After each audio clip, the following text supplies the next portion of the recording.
Silakan, Pak Anggilo. Selamat malam semuanya. Hari ini saya akan menjelaskan roots of equation.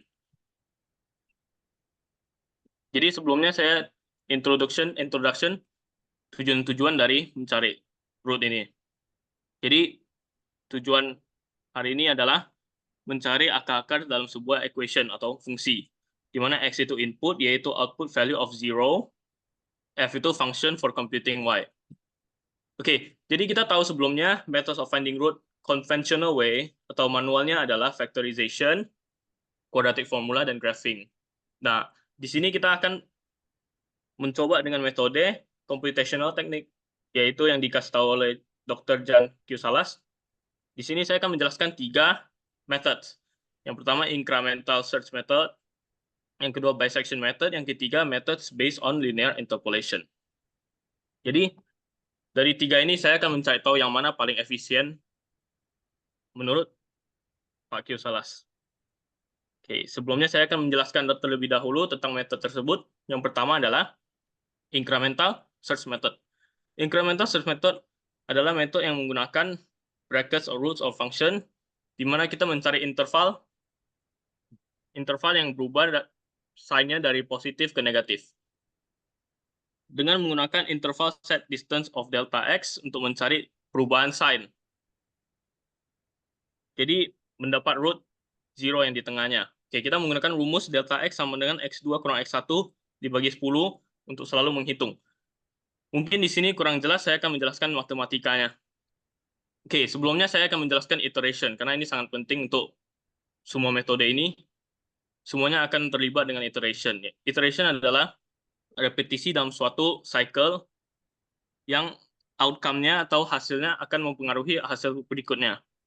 Nah, di sini untuk incremental, Dr. Jan Q. Salas mengatakan 4 iteration sudah cukup, yaitu menghitung sebanyak 40 kali dalam incremental search method.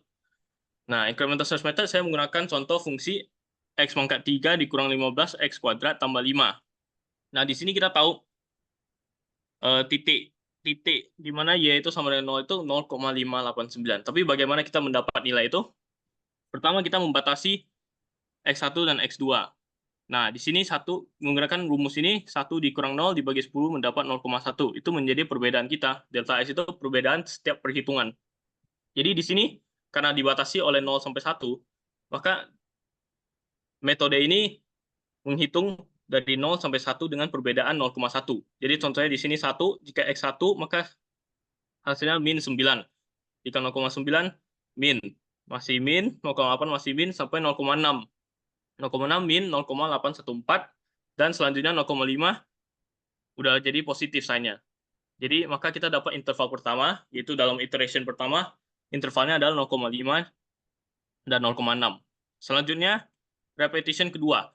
Jadi udah dapat interval itu masukin ke rumusnya untuk mendapat delta x, yaitu 0,6 kurang 0,5 dan dibagi 10 menjadi 0,01. Jadi kita menghitung perbedaan 0,01 dari 0,6 sampai 0,5. Nah, di sini kita mendapat sign berubah pada x 0,59 dan 0,58. Jadi terdapat interval semakin kecil di mana roots itu berada. Nah, yang ketiga 0,589 dan 0,590. Jadi di sini metodenya adalah menghitung satu persatu berdasarkan delta x. Nah, di sini sebanyak 4 kali. Oke, ini ada example root search. Jadi di sini adalah rumus sign-nya berubah, dan di sini oke, lanjut ke bawah, di mana membuktikan itu incremental, yaitu di dx. Dx sama dengan x2 kurang x1 bagi 10. Nah, dihitung, maka dapat 0,5891. Ini iteration sebanyak 4 kali karena for i in range 4. Jadi sebanyak 4 kali. Kita bisa lihat sudah cukup akurat, seperti Bapak Q. Salas mengatakan, 4 kali sudah boleh. Oke, next adalah bisection method.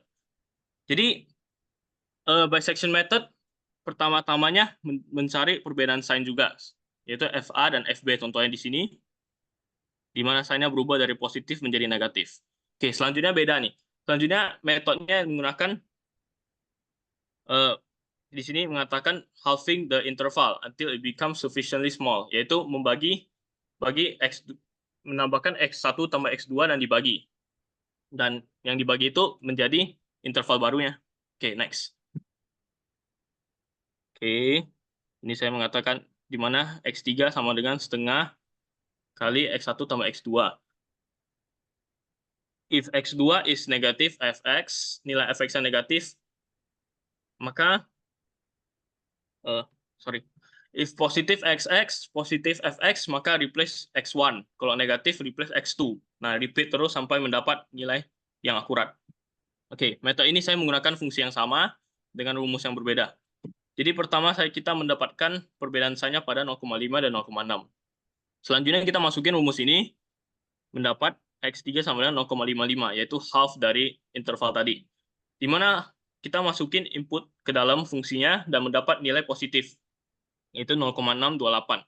Nah, nilai itu kita masukin ke X1. Kita menggantikan X1. Jadi sekarang X3 dan X2, yaitu 0,55 dan 0,6. Nah, selanjutnya 0,55 dan 0,6 kita mencari setengahnya, yaitu 0,575.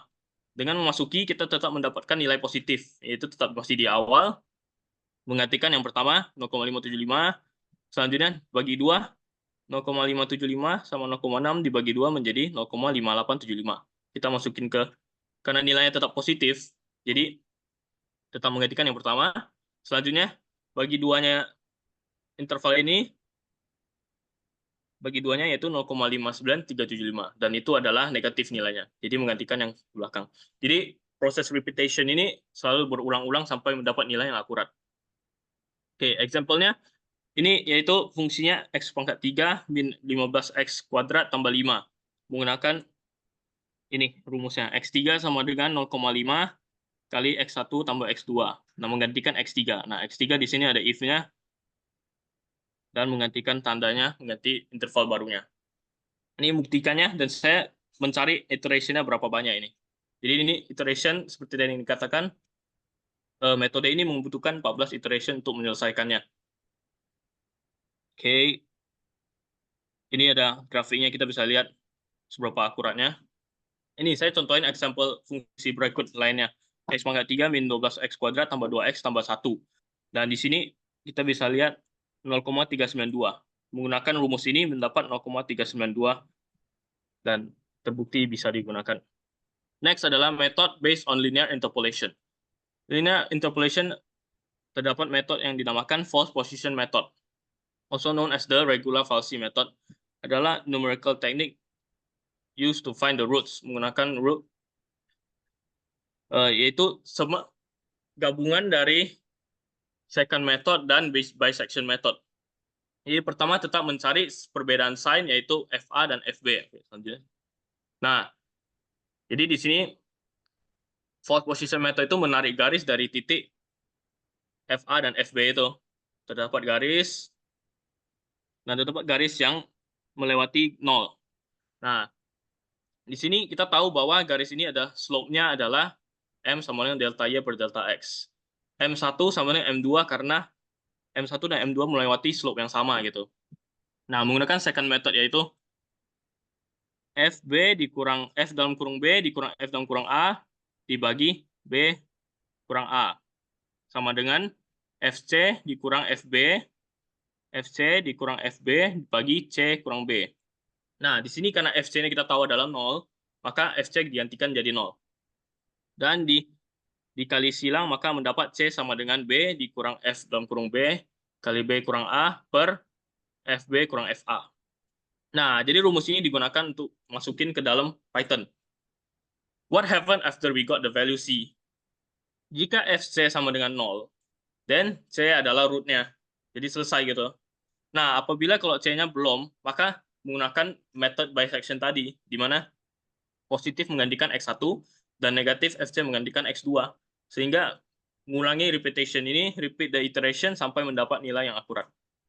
Example pada false position method ini, nah, jadi di sini terdapat ini, C sama dengan A kurang ini adalah calculate the false position. Lalu diupdate ke interval, dan saya menggunakan rumus yang sama, mendapat ini, 0,589, sama akurat found in 13 iteration. Sebenarnya di sini fungsi ini iteration-nya mungkin dekat sama bisection. Nah, jadi kita akan saya ada pertanyaan yaitu which is better. Ya, waktunya habis sih, Pak. Tapi pertanyaan saya buat Pak Angelo juga, yang mana yang lebih baik? Jadi boleh dijawab, Pak. Oke. Jadi yang paling ini skip aja lah ya, Pak. Saya Ya, kesimpulannya aja, Pak. ya. Nah, metode yang terbaik adalah false position method di sini. Karena false position method menggunakan iteration yang lebih sedikit. Nah, kalau di sini false position menggunakan 10, bisection menggunakan 24 method untuk mendapat nilai yang sama. Mungkin saya bisa contohin di coding kalau Bapak beri waktu. Oh, boleh, boleh, Pak. Tadi bukannya 13, Pak, yang terakhir itu dijalanin. Ini beda, Pak. Ini beda function. Oh, beda function. Oke, Ini oke. function yang x kuadrat kurang x kurang 1. Oke, Nah, oke. di sini false position method adalah yang terbaik dari 3 itu. Oke, terima kasih. Saya akan contohin di yang ini. Saya copy. Itu diadaptasi dari Q-Salas ya, Pak ya, codingnya? Sebenarnya yang incremental dan bisection itu saya ambil dari buku Q-Salas, Pak. Kalau yang Oke. terakhir itu saya cari di internet, Pak. Oh, oke, oke. Ada kesulitan nggak, Ya. Pak, waktu dicopas dari Q-Salas? Enggak sih, Pak, karena saya juga ngerti, Pak, maksudnya. Karena menggunakan rumus ini mendapat ini gitu, Pak. Oke, Mungkin nggak serumit yang interpolation kemarin, Pak. oke. Jadi atasnya. Nah,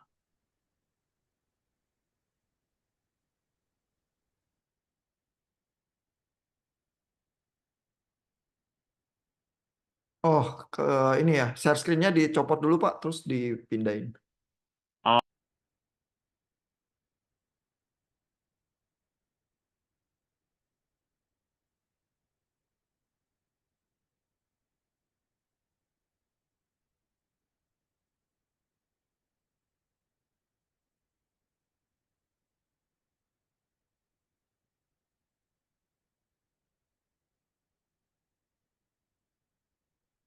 Ini pakai online interpreter ya, Pak ya?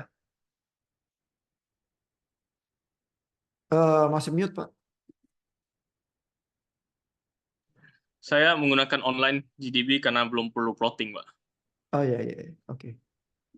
Oke, jadi tadi aku udah copy kalau nggak salah. Yang ini root search. Kalau ini bisection, jadi saya coba aja ya, Pak. Hmm. Menggantikan menggantikan fungsinya. Ini tadi sorry, dari 0 sampai 2 perbatasannya, 0 sampai 2 toleransi benar. Oke. Ini found in 25 iteration Hmm. 1,6180. Kalau yang false position saya coba dulu.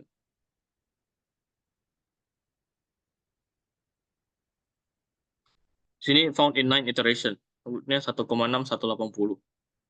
Sama Oke. kalau dibulatin di sini 24 sama 10. Saya dapat dari 25 dan 9. Sepertinya terbukti bahwa false position method lebih bagus, lebih cepat Ya, jadi dibanding itu bisection. perbandingan antara bisection sama false position ya. Tapi tadi yang apa incremental search itu dengan contoh persamaan yang sama bisa 4 kali aja langsung ketemu tuh, Pak. Betul, Pak. Jadi kalau Cuman kriterianya kecepatan berarti incremental dong yang paling cepat kah? itu kalau misalnya kita mencari dalam apa itu, Pak? Empat kali iteration, Pak. Jadi nilainya cuma hanya sampai 4 nomor di belakang koma. Jadi kalau Bapak misalnya iterationnya range-nya panjang, dia bakal lebih lama, Pak. Dan sepertinya tidak seakurat yang itu karena saya ada jelasin di sini.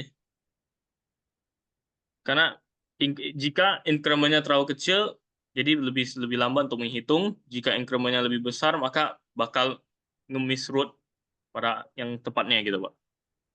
Oh, oke, oke. Ya, karena kalau dia nanti jadi terlalu kecil, apa dia lambat. Kalau gede, Betul, Pak. nanti jarak antara rootnya bisa kelewatan gitu ya. Coba. Jadi tergantung Bapak kalau mau sacrifice speed for accuracy atau accuracy for speed gitu, Pak. Jadi lebih baik pakai Ya. false position method. Tapi yang Oke. incremental apa? kalau dibilang mau mengorbankan akurasi, tadi 3 angka di belakang koma masih bisa ya? Iya, Pak. Jadi misalnya akurasi pada saat banyak nilai di belakang koma, Pak. Iya, iya. Jadi Tapi tergantung kalau kebutuhan ya. Kalau kebutuhan ya, kita Pak, cuman akurasinya nggak terlalu tinggi, ya incremental dengan cepat menyelesaikan persoalan itu ya. baik, Pak, ya. Dan Mhm. Dokter Jan Kisalas juga mengatakan incremental 4 kali, yaitu 40 hitungan sudah cukup boleh gitu, Pak. Sudah boleh diterima gitu, Pak. Hmm. Oke, thank you Pak Anggelo. Waktu ngerjain ada Oke. pertanyaan nggak Pak dari Pak Anggelo sendiri? Eh, Pertanyaannya, Pak, Iya. sebenarnya nggak gitu ada sih, Pak. Cuman kayak yang tadi aja, Pak. Kenapa banyak gitu metodenya gitu, Pak. Sebenarnya kan satu, dua ya udah bisa. Gitu. Oh Kenapa iya. metodenya ada banyak gitu? Iya karena mungkin Karena kan, iya. ya, Soalnya gimana, Pak? ada lagi kan yang lebih cepat dari false Ya, position itu kan. Nggak tahu nanti dimainkan oleh teman yang lain atau enggak. Jadi eh, ada keuntungan kerugiannya itu sih Pak yang untuk kompromi. Makanya jadi banyak metode. Yang Newton, Pak, nggak di bab kami kayaknya, Pak. Nggak di bab saya jelasin, Pak. Ya mungkin minggu depan ya kali ya. Heeh, Iya, mungkin, Pak. heeh. Jadi Oke, dari tiga ini false position. Oke, kasih, ya. Pak. Terima kasih Pak Angelo. Stop. Stop.